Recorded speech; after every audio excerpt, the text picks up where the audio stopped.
Red October. See this? Red October. Join Spring Magazine for a weekend of socialist ideas and strategy. Red October. A conference on socialist ideas and action. Yeah, well, we can already see socialist ideas in action everywhere we look here. I think you have mission accomplished there. You know, you don't really have to put much more effort into that. Red October, the hunt for Red October. Okay. But yeah, we don't have enough socialist ideas implemented here yet. Let's get some more. Make sure you get some of the dumbest people possible and subject them to endless, monotonous, mind control drivel from the media and from those around them. And within no time, you'll have achieved your goal.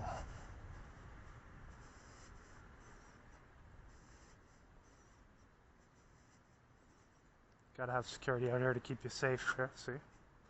It's keeping everyone safe here. What's this here? What's this here? Stop here.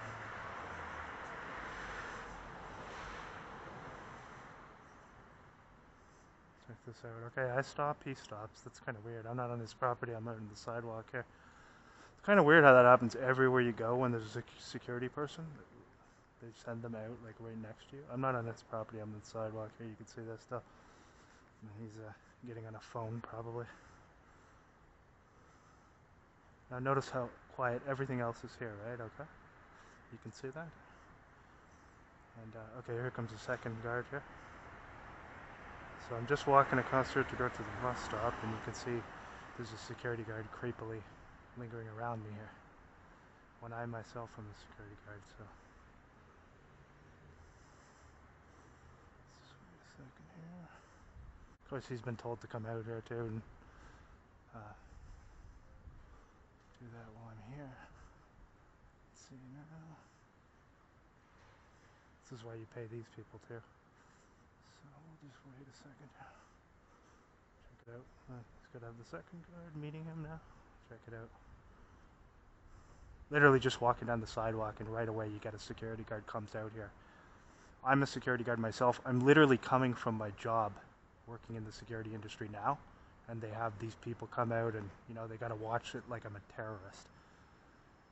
When you can't have any criminal record to even get a license in general. So I'll just take a look here and notice how this is. I'm going to just stand here on the sidewalk. Hopefully they'll say something. I really hope they do. You'll also get an opportunity to find out how dumb some of these people are that they hire in this industry, and you can understand why they use them in this way. So let's hope they do engage in conversation with me standing on a public sidewalk.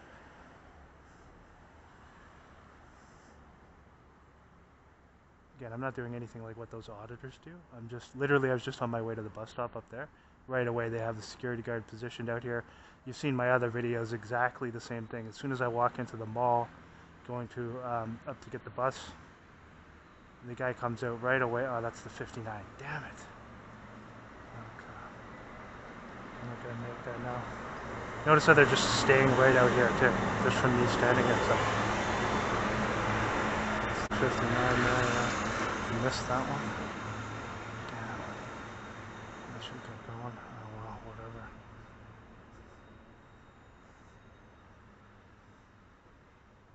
Now notice there's nothing around, right? I'm just gonna walk over here. This guy's still standing here.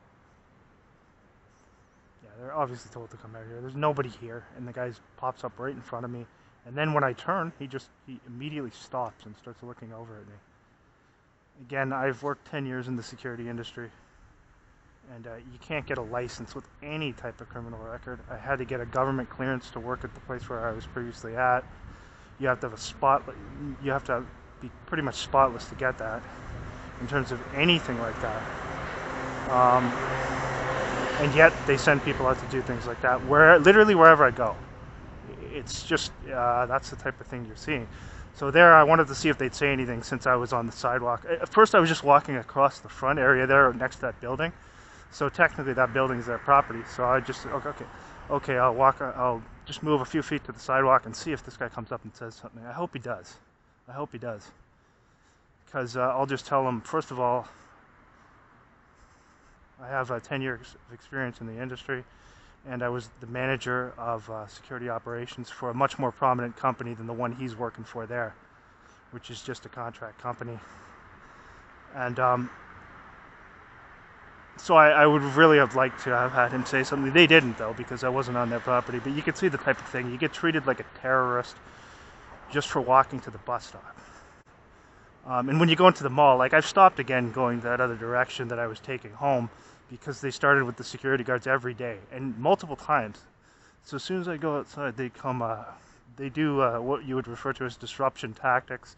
They're told exactly what to do and monitoring me on the camera as I go through there.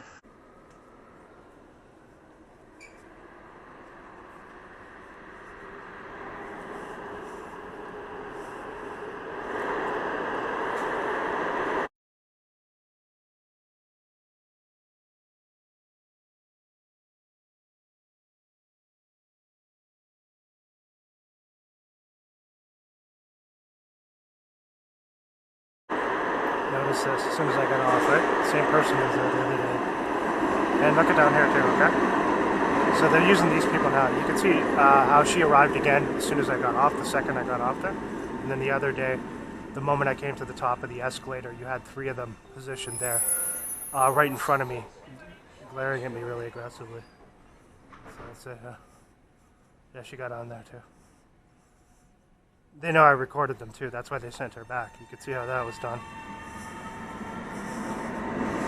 Yep, so there you go. They're always going to try something. That's also to, well, I think they just brought those people aboard because they never used to have fare inspectors before. So now they're using them. You can see how obvious that was. It's all just to try to evoke a reaction.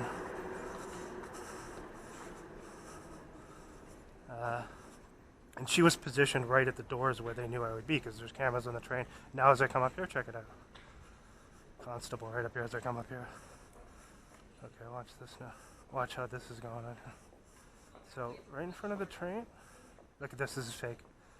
They set up a skid here, check it out. Okay. That's a community-based agent who they're sending in here. We'll see. So you can see as I arrived, they had that woman right at the doors where they knew I'd be exiting. And this is fake here, we'll see. This is a skit they're gonna pull probably. Just wanna see. You can see how this is all happening literally right as I came up the escalator. So, because they're watching on the cameras when I come in here, right? So, you see, this is an actor. She's gonna walk behind the guy or beside him.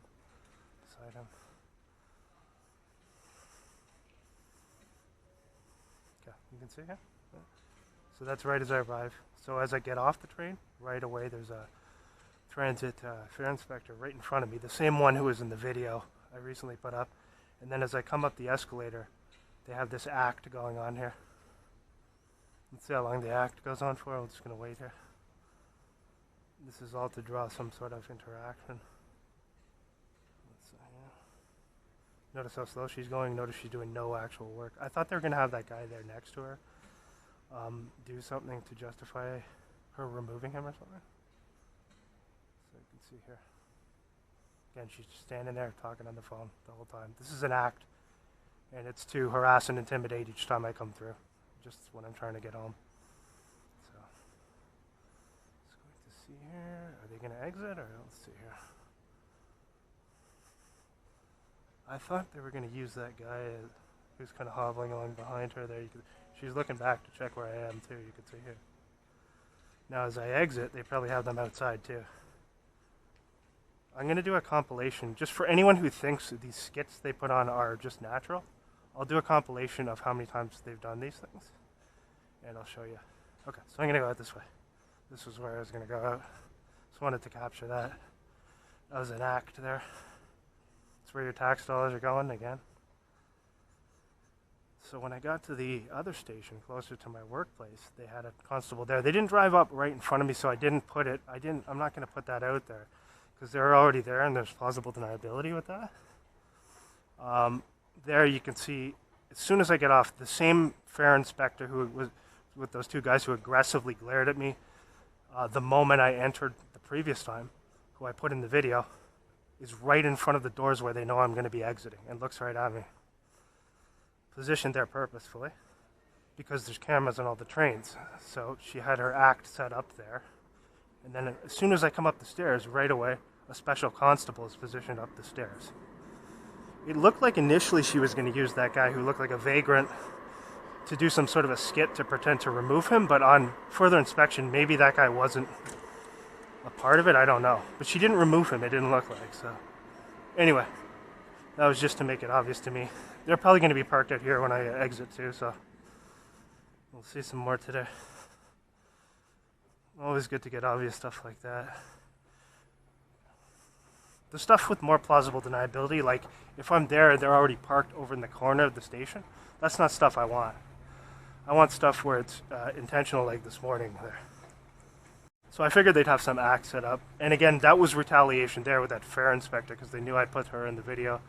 And her two goon co-workers who glared at me aggressively. You can see how as soon as I entered a different location, she and those people were there right away. And then you can see as soon as the doors opened today, she's right there standing in front of me where they knew I was going to exit from the doors. Again, no plausible deniability there. Even if they tried to cloak it in that, that's very obvious. Purposeful intimidation. I'm glad she knows about the video too, that androgynous person there. I guess a lady? I don't know. Okay, so now check it out now. As I come up here? Okay, check it out now.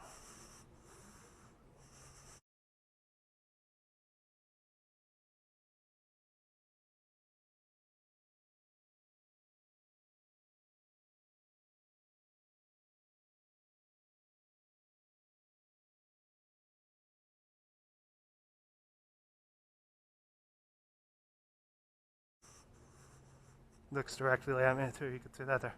So getting on there as I come in, they're going back down. You can see that. Again, setting up acts to harass, threaten, and intimidate, and to create plausible deniability for showing up everywhere I go. There's nothing going on at the station. You can see there's nobody down there at all. And these people are coming in right as I arrive to attempt to provoke an interaction or to attempt to use something that they can use to twist around and gaslight. So you got the evidence there, and it looks like, is that a fire truck? Let's see here. Are they parked out here? Let's see. Just want to get the car. Oh yeah, so we got, as I exit here, look at this here, okay? Two constables parked right out here as I exit. CPMM 173. Car number is B220295. That was the two goons that just went in. This is the supervisor female who came out, presumably, I think. Just gonna get a glance at the car here. Again, no plausible deniability in this situation. Oh, there's nobody in there. Okay, so they're meeting her down there. It looked like she exited, but apparently she didn't exit. So she didn't exit, it looks like. CXJW785. Okay. That one's a supervisor vehicle there too. So, got the timestamp, got the vehicle numbers. You can see how obvious that was. Now, after coming out of there, there's nobody, hardly anyone in there. So let's reiterate what happened there. As soon as I come off the train, literally as soon as the doors open, the same masculine female fare inspector who was right in front of me as soon as I came off the escalator at Rideau Center in my previous video, which you saw, is right in front of me again as soon as the doors open. Right in front of me. Again, to provoke a reaction, to try and get me to say something. And then I come up the stairs. A special constable immediately appears, gets off the elevator, starts walking around, very, very slowly talking on a cell phone, possibly with her two co-workers. It looked initially like that guy who might have been posing as a vagrant was there where she was going to pretend to remove him, but apparently not. He seemed like a community-based agent either way, just the way he was conducting himself. And then right away, as soon as I come up there from the escalator, two more constables walk in right in front of me, purposefully there to intimidate and get on the elevator. So that's where your tax dollars are going, and that is to threaten, harass, and intimidate. No question about that. when you look at my other content. So there you go.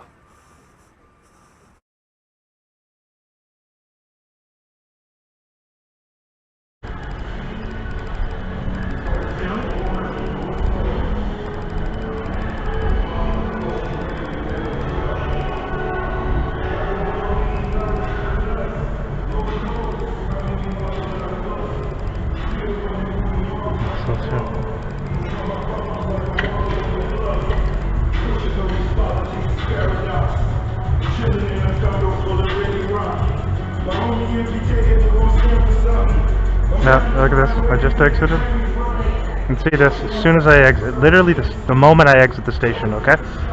Constables, right in front. And they're not even going to the train station. So they're pulling up right in front, obviously intentionally, the moment I step through the doors there. And they're not even attending to anything here.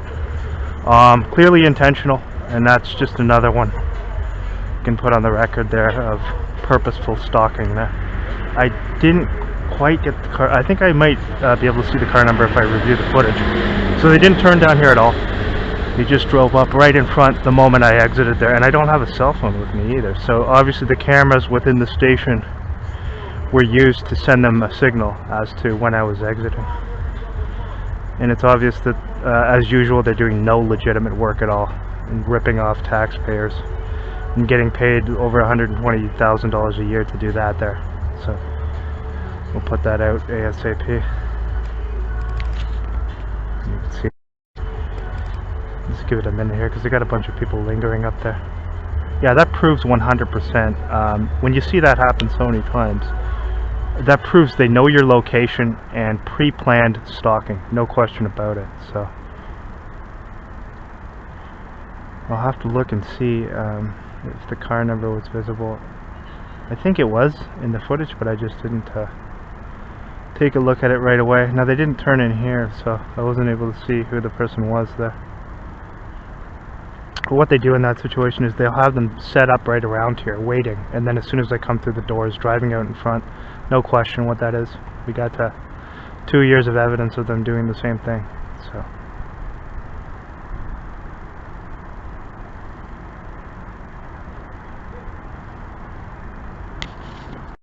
that also proves that it's premeditated too, 100%, because you're not going to have that the moment someone exits that many times for 2 years. It's impossible if it's not pre-planned and premeditated. So that creates a clear and obvious case by the law of criminal stalking and criminal harassment. It's not them attending to their job, it's them pulling out right in front of me as soon as I arrive, pulling up in front of my workplace the moment I'm leaving. Those are the types of people who they have in those positions again. And no question what the purpose of that is. And then we look at CSIS documents and we see them describing exactly such things as things that are intentionally meant to provoke the person who they're harassing. So described as disruption tactics, and in fact they're not disruption tactics, they're criminal harassment tactics. So some more evidence of that there.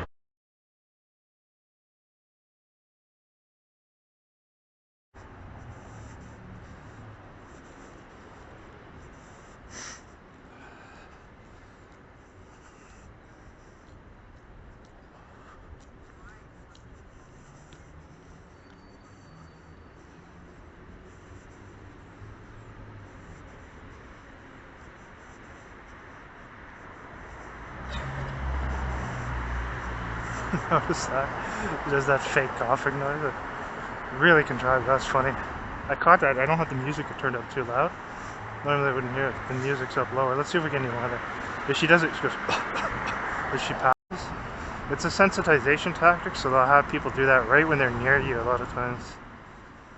And so they subject you to it all the time, like wherever you go, and they'll have somebody go it'll be like a fake contrived sounding cough, purposely contrived. And yeah, that's what they do.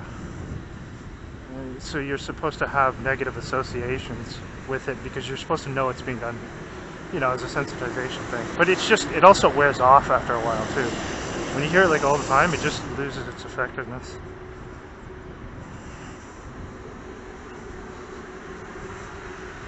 So to me now, to me now, I just find it laughable and amusing. It's kind of funny, actually. Like, it's not really, it's more or less, I think I've been desensitized to it now. At first it really used to irritate me. Now I just don't even care about it. I mean, I don't hear that as much of it because I have the music on, but it doesn't really bother me because it's just, I know what it is. And when you do it all the time over and over, your mind also builds up defense mechanisms too. So you know what it is. It's just it's being done as a sensitization, and you just don't care about it. It doesn't matter. It's just foolish. And it's used, of course, there's another red shirt there. It's used, of course, because it's so trivial. That's why they use it, because it's so trivial. It's something people do all the time. So, of course, it can be dismissed. I mean, you're not going to have that as, like, evidence, but you can show patterns if you show how many, you know, how often they do it. I just don't really even pay attention to it anymore, because it doesn't really have its effect. It used to kind of irritate me, though, but I just don't care about it now at all. You can cough all you want. Thing is, in the wintertime, of course, people are going to be coughing anyway. But what was most amusing, what was really telling is, when I was in Toronto, they were having people do that all the time, everywhere I'd go. And I wouldn't usually wear earphones, so I'd hear it all the time. And so during that time also, they had a while where, of course, the big you know what was going on. Big you know what it was. If you have any sense, you know what that was. So they'd have all these things up indicating all the things that they claim would be symptoms of COVID-19. And one was just coughing, whatever, sneezing, headache. If you have any of these symptoms, you must stay home and isolate, or you're endangering everyone's life. So of course, all these people who would get on the public transit wearing masks would get on and start doing that fake coughing as a sensitization. So it would be so obvious. It'd be like, okay, they're not staying home and isolating, and yet they're getting on and coughing, and they know that that's a symptom, so they must know that the whole thing is just a sideshow. Otherwise, they'd be worried if people were coughing around them. No one's worried. They're just, going about their lives wearing masks. So why would you be wearing that mask? If you thought it was legitimate, you wouldn't be going out coughing. You'd be isolating, like you're telling everyone else to do, right?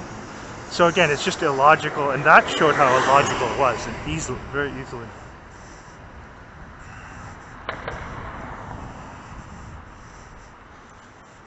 And there was this other situation where, at a place where I was working, I'll wait till I get over here to talk about it. Yeah, wait till I cuss. There was this place where I was working for a second job, just a backup job, and I'll wait till I cross. Another red over there, more red. So anyway, so they had these people at the second job I had. I would go to that job after working overnight shifts, so I was doing 16-hour days, getting very little sleep, but I had to do it because I had to take lower paying jobs because I got literally mobbed and harassed out of the good paying job I had in Toronto. So anyway, during that time, they're having everyone, literally everyone there in that building, even the guys who are working it, just doing this coughing all the time. Everywhere I'd go, they do it. They do like a fake cough. And it was everyone, pretty much.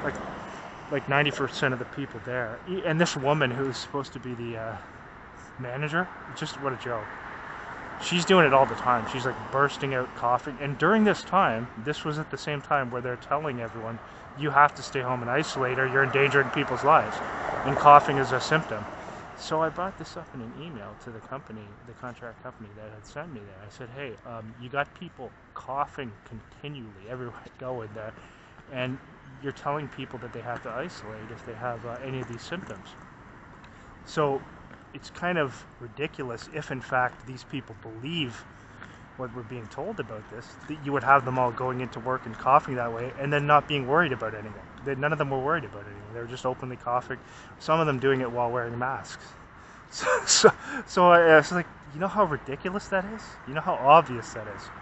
Okay, now this is going to might go on YouTube, so I'm not making any clear statements here, but I think you can get what understand what I'm getting at here, right? It's not too hard to understand what that means.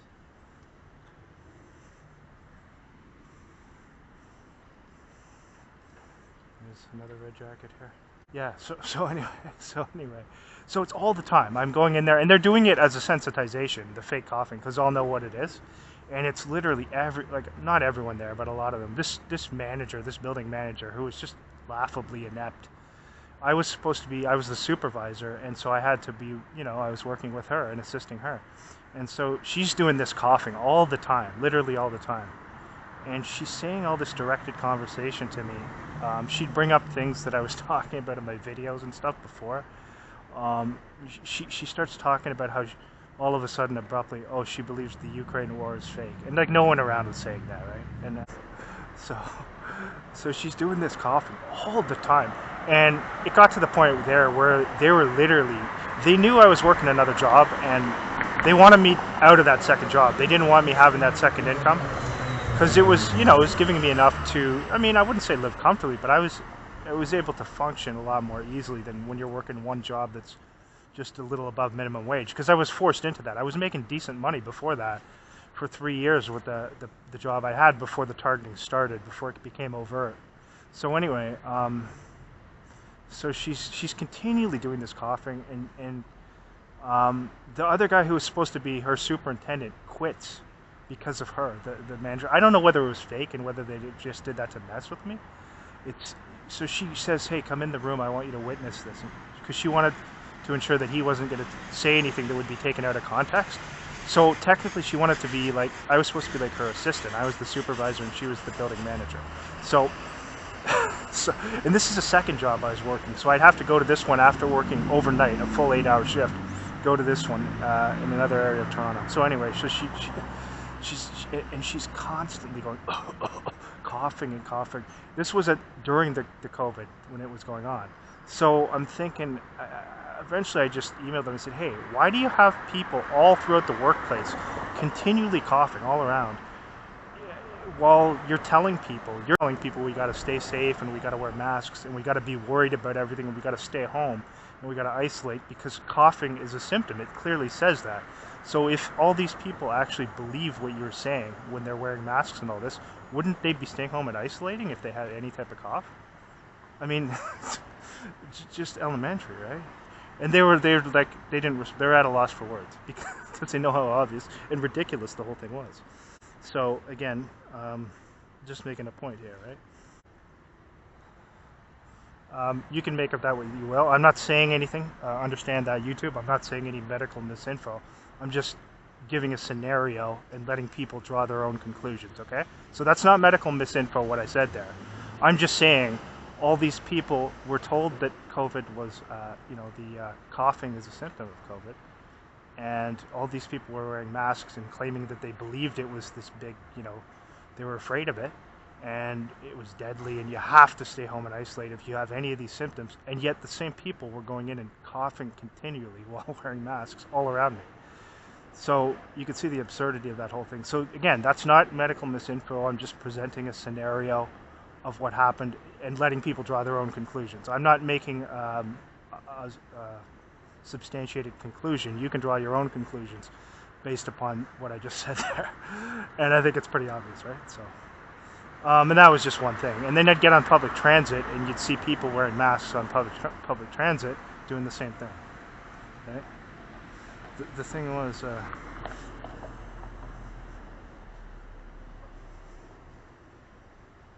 the reason for it was because they're told to do that, this fake coughing sensitization, anytime they're around a person, because they have these apps on their phone. So if somebody's being targeted, that's one of the sensitization things they're told to do, right? To do this contrived coughing, and they subject you to it all the time, so that you'll know it's purposeful, right?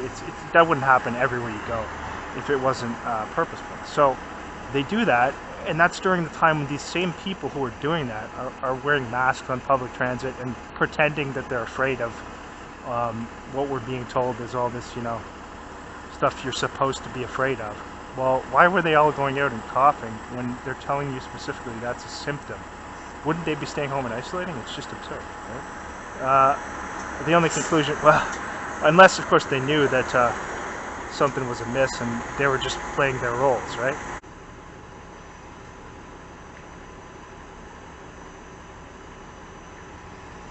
So what eventually ended up happening was I just, because of there's continual workplace mobbing at that job, even though I was in a supervisor position, I just said, forget it, I'm not dealing with this, because I was already working, 16-hour days. And the only sleep I was getting was, well, I would stay, I would go and get a few hours sleep in an area of my other workplace, and then I'd go directly, before I would start at night, maybe like 4 hours, and then I'd work overnight and then go right to the next job. And at the other job, of course, I was the supervisor working with the building manager, and she was continually doing directed conversation and continually doing this fake coughing all the time, literally all the time. And everyone around was doing it. And so I just said, you know what, without position, I just said, you know what, I don't want to lose the second income, but it got to a point where there was a lot of things going on there that were just like workplace mobbing. I just said, you know what, forget it. I left that position. And then when I sent the contract company that had put me in the position at that location, I sent them an email saying, bringing up the clear contradiction between how they were telling everyone you have to be afraid and wear masks, and anyone with any of those symptoms needs to immediately isolate for at least 2 weeks. And yet everyone there who was wearing a mask was still coughing continually and not isolating, and none of them were worried about anything. So what does that tell you? What conclusions can we draw? I think these people knew something. Anyway, we won't go further, but you get what I'm saying. So I eventually just walked out of that position, and that's the thing, they didn't want me to be able to work 2 jobs, even if they're 2 crappy jobs, because the job I had before had been very good, and everything had been going good until the targeting started the 3rd year. So anyway, but that was laughable. But it's also just, it got to be too much, because when you're not getting sleep and you're working 16-hour days, and then you're getting workplace mobbed, you can only take so much of that. So I just left there and worked the other job, and then eventually got to the point where I just left Toronto, and that was still a good decision, despite all the things that have occurred since then.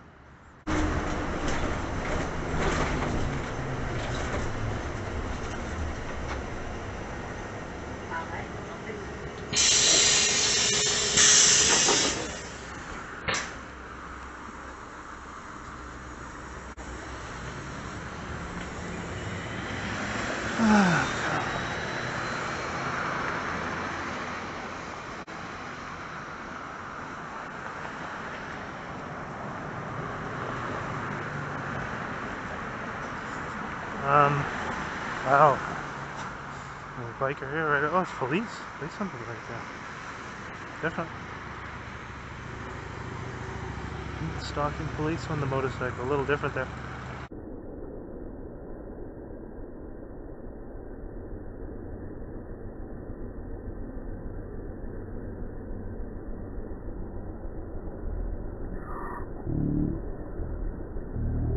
Motorcycle. A little different there.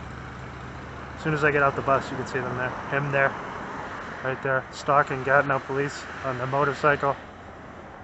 Sending a message too, because they've been sending these motorcycle stalkers all the time too. So of course the cops are in on that. That's just a symbolic message there that they're in on that too. And the drug trafficking, crime enabling police work alongside criminal biker gangs to stalk and harass law-abiding citizens. And what else do they have in common? Well, they're both the criminal biker gangs and many people involved in crime in general, organized crime, and even street-level crime, attend the same Masonic lodges as the criminal police.